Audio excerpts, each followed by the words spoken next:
Hai semuanya, saya Gabriel Frandika Tarigan dari 11 MIPA 1. Di sini saya akan menjelaskan tentang materi sistem ekskresi pada ginjal, teori biologi kelas 11. Ginjal merupakan organ utama dari sistem ekskresi manusia. Organ ini terletak di kedua sisi tulang belakang, tepatnya di rongga perut bagian belakang. Ginjal memiliki bentuk menyerupai kacang merah dan berwarna merah kecoklatan. Manusia memiliki sepasang ginjal yang berada di sisi kanan dan kiri tubuh. Ginjal kanan terletak sedikit lebih rendah dibandingkan ginjal kiri karena berdekatan dengan hati. Setiap ginjal berukuran sekitar 10-12 cm atau kira-kira seukuran kepalan tangan orang dewasa. Fungsi ginjal yaitu 1. Mengekskresikan zat-zat yang membahayakan tubuh. 2. Mengatur konsentrasi garam dalam darah dan keseimbangan asam basa darah. 3. Membantu keseimbangan air dalam tubuh dan menyaring darah. Kita masuk ke bagian-bagian ginjal. Ginjal pun terdiri dari 3 lapisan, lihat pada gambar C. Bagian luar disebut kulit ginjal atau cortex renalis, di bawahnya medulla renalis, dan di bagian dalam terdapat rongga ginjal atau pelvis renalis yang berfungsi sebagai penampung urin sementara sebelum dikeluarkan melalui ureter. Selain itu, ginjal tersusun atas lebih kurang 1 juta penyaring yang disebut dengan nefron. Apa itu nefron? Merupakan penyusun utama ginjal yang berperan penting dalam proses penyaringan darah. Bentuknya terdiri dari komponen penyaring atau badan Malpighi yang dilanjutkan oleh saluran-saluran tubulus. Tiap badan Malpighi itu mengandung gulungan kapiler darah yaitu glomerulus yang berada dalam kapsul Bowman. Di sinilah proses penyaringan darah dimulai. Agar kamu tidak bingung, perhatikan kembali gambar di samping ya. Badan Malpighi kemudian melanjutkan salurannya ke medulla renalis atau bagian tengah ginjal dan cortex renalis.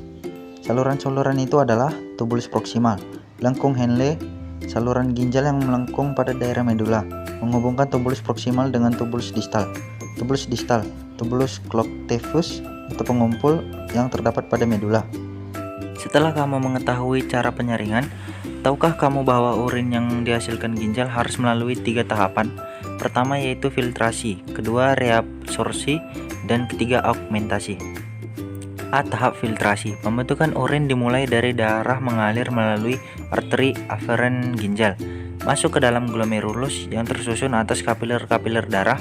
Saat darah masuk ke glomerulus, tekanan darah pun menjadi tinggi sehingga mendorong air dan zat-zat yang memiliki ukuran kecil akan keluar melalui pori-pori kapiler dan menghasilkan filtrat.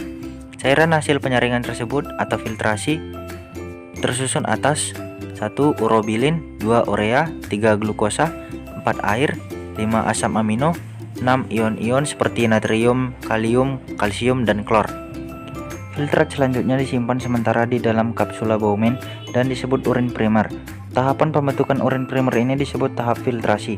Sementara itu, darah dan protein tetap tinggal di dalam kapiler darah karena tidak dapat menembus pori-pori glomerulus.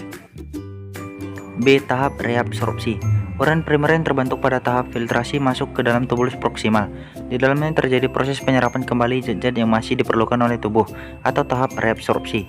Glukosa, asam amino, ion kalium, dan zat-zat yang masih diperlukan oleh tubuh juga diangkut ke dalam sel, kemudian ke dalam kapiler darah di dalam ginjal, sedangkan urea hanya sedikit yang diserap kembali.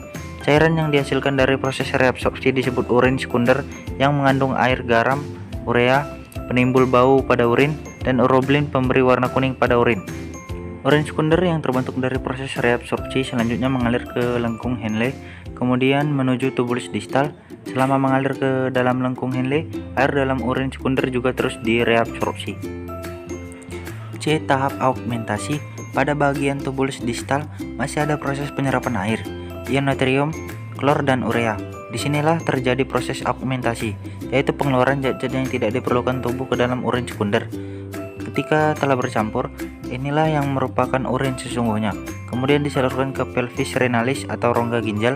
Urin yang terbentuk selanjutnya keluar dari ginjal melalui ureter menuju kandung kemih yang merupakan tempat penyimpan urin sementara.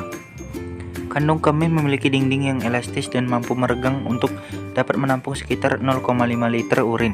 Proses pengeluaran urin dari dalam kandung kemih disebabkan oleh adanya tekanan akibat adanya sinyal yang menunjukkan bahwa kandung kemih sudah penuh.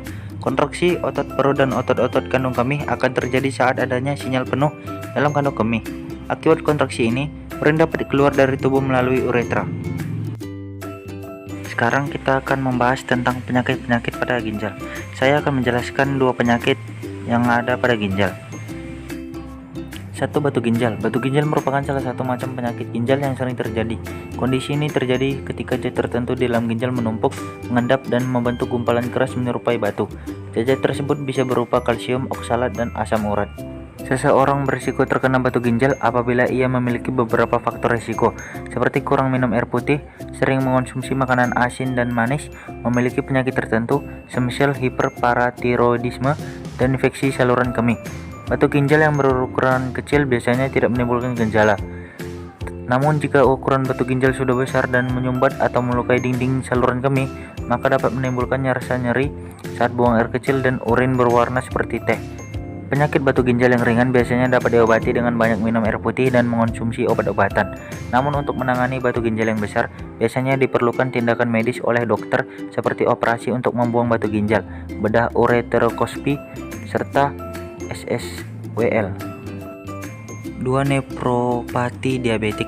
Nefropati diabetik adalah penyakit ginjal yang disebabkan oleh diabetes atau gula darah tinggi yang tidak terkontrol dalam jangka panjang. Penyakit ini dapat menimbulkan gejala berupa susah tidur, gatal-gatal, urin berbusa, tubuh lemas, serta pembengkakan pada wajah, tungkai, kaki, dan lengan.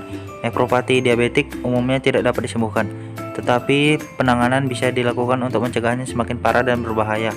Untuk menangani penyakit ginjal ini, dokter akan memberikan pengobatan untuk mengontrol tekanan darah dan gula darah, menyarankan diet rendah garam, serta terapi cuci darah. Demikianlah penjelasan saya tentang sistem ekskresi pada ginjal. Semoga bermanfaat dan terima kasih.